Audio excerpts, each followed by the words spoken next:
Loof roommate is physically linked to my water cup. I twist the cap and he groans. I take a sip and he licks his lips. But when I poured bubble tea into it and took a few hard pulls on the straw, he lunged at me and snatched the cup away. Don't suck. My cheap plastic water bottle hit the dorm floor and shattered. Great. My roommate, Sebastian, slid a drawer open and pulled out a cup. Here, take this. It was a glass tumbler. High quality stuff. It had these transparent purple lavender flowers swirling around the glass. The lid had a small, tight silicone hole tailored for a straw. It looked brand new. Pristine. I was honestly a little shook. Thanks, man. He avoided my eyes, turning his back to me to focus on his gaming rig.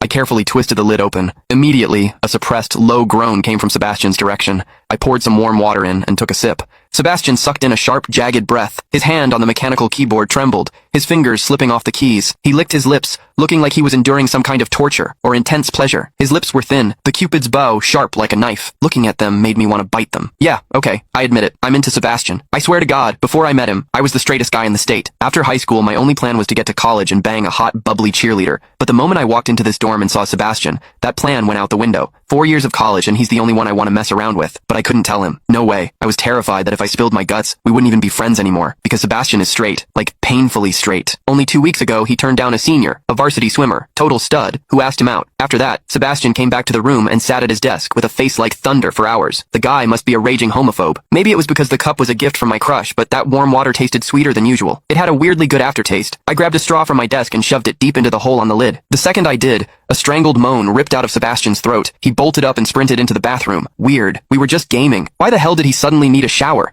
He didn't even grab a change of clothes or a towel. My hearing has always been too good for my own good. Through the thin bathroom door, I heard whimpery, muffled sounds. Soft, hot, suppressed. As a dude, I knew exactly what that sound was. He was jerking off. When I get horny, I usually wait until lights out and hide under the covers like a rat. But Sebastian, it's the middle of the damn day and he just goes for it? Talk about high testosterone. Sebastian is gorgeous. He's got that cold, don't touch me vibe, but his eyes are sharp, almost like a fox. He looks like a priest who's secretly a sinner, tempting as hell. I've heard people say his smile is killer, but I've never actually seen it. Sitting there, I couldn't help but picture what was happening behind that door. That aloof, icy face flushed with heat, his lean, muscular body.